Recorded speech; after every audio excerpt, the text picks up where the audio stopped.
Universal Audio just dropped the new Apollo interfaces. I haven't got one. I won't buy one, and I'll tell you why. I've been eyeing UAD interfaces ever since building my studio, but given their age, I could never quite justify the expense. When news broke the other day that they would be releasing a new version, I was kinda hyped. But then came the shock. It's not all negative though. So let's start with new features. Sonarworks room correction can run on UAD Apollo X now.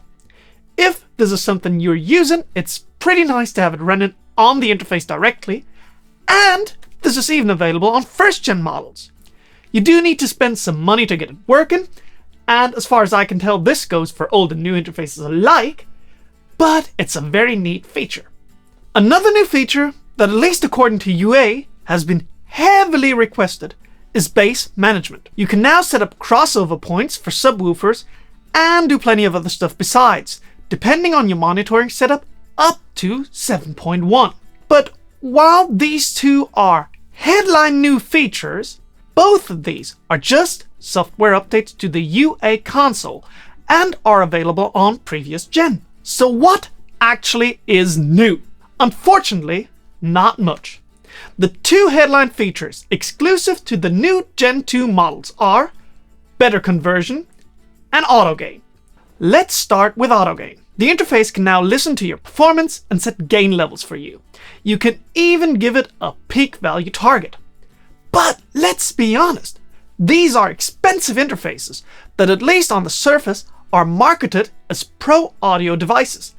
So who exactly is this new feature for? Furthermore, there's no overt update to the DSP chips or the preamps on these new interfaces. So what exactly is keeping the older interfaces from having this feature? It goes even further though. Only 3 Unison preamps, which for most people are the reason to buy UA interfaces, are currently supported.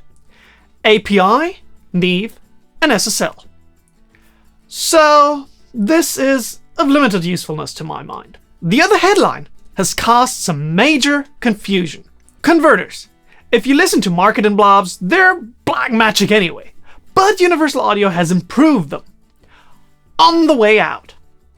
Yes, while there are conflicting reports, everything official I've seen from UAD only mentions improvements to the D to A converters, not the more glamorous A to D converters. There are numbers floating around suggesting some marginal improvements on A to D as well as the preamps. I have asked for clarification from the reporting outlets, but have not received any.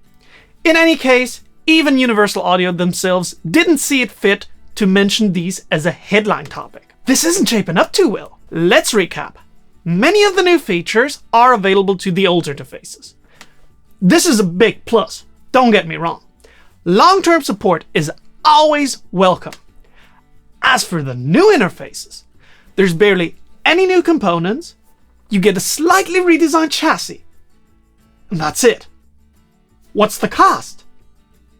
Well, I'm glad you asked. Pricing is a joke, and it's truly a good one. They only come combined with 3 plugin bundles: Essential, Studio, or Ultimate.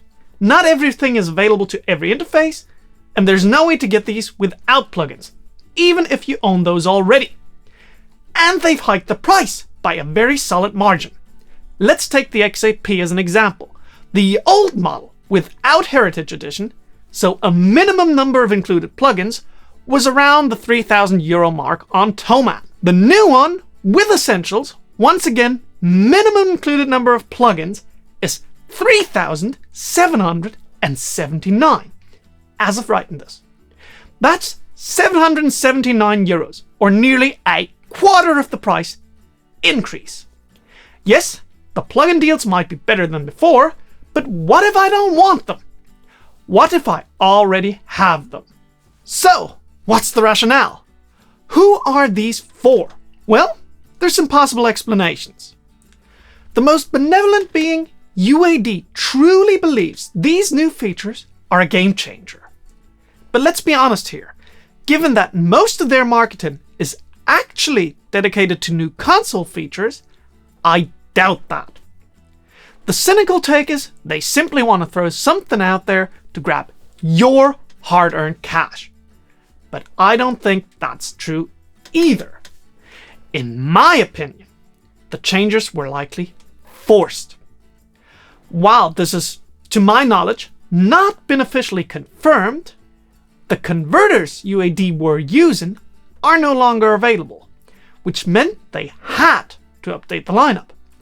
That's completely reasonable.